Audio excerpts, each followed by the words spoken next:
Ok, après avoir vu un groupe de mots qui se ressemblent avec through, though ou encore thought, je pensais aujourd'hui parler d'un autre groupe de mots comme ça, les mots qui se terminent en E, D, G, E, edge. Mais en anglais, il en existe pas mal et ils sont pas tous super connus. Donc aujourd'hui, je pensais vous parler des 4 plus courts et plus courants.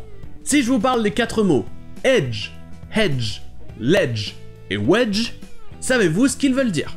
Bon, déjà l'avantage c'est que ça sera moins compliqué qu'avec through, thought, etc. parce que les 4 là ont le même son. Ils riment tous en edge. Commençons par le plus court et le plus connu, edge.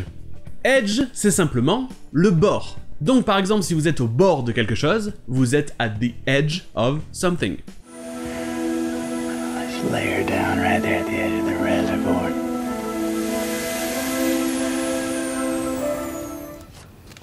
You brought me to the edge of the city. Smart.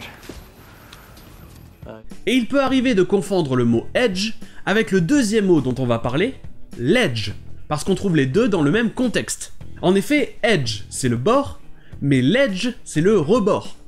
La partie de quelque chose qui se trouve au-dessus du vide. Donc quelque chose qui est au rebord, on the ledge, sera donc au bord de quelque chose, on the edge. Donc ça peut être perturbant. Edge, ledge, bord, rebord.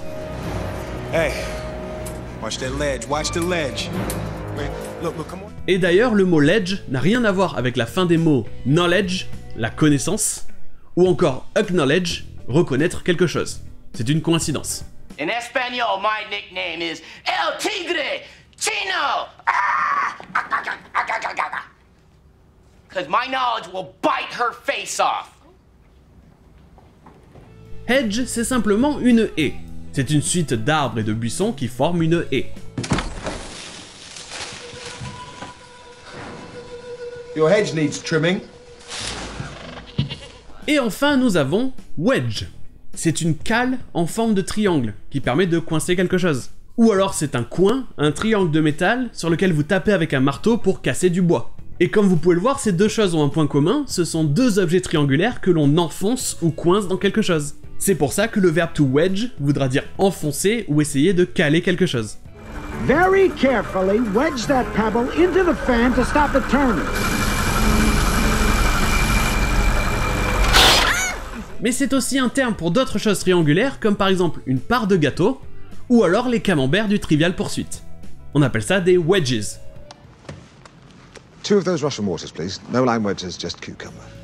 Mais avant de terminer, je vais quand même vous parler de deux autres mots qui finissent en edge qui sont un peu plus longs. Vous aurez pledge, qui veut dire jurer ou promettre, mais en général de façon plus solennelle ou officielle. To pledge. I pledge to you 1.5% of the net sales price. 1.5. Et ensuite vous aurez sledge, qui est une luge en anglais britannique. En anglais américain, on parlera de sled. Sledge, sled. Some of mine was sledging down Clagsby Hill. We had a very long, homemade Norwegian style sledging. No, not bad. Et voilà pour quelques mots finissant en edge, et sur ce je vous dis, à demain!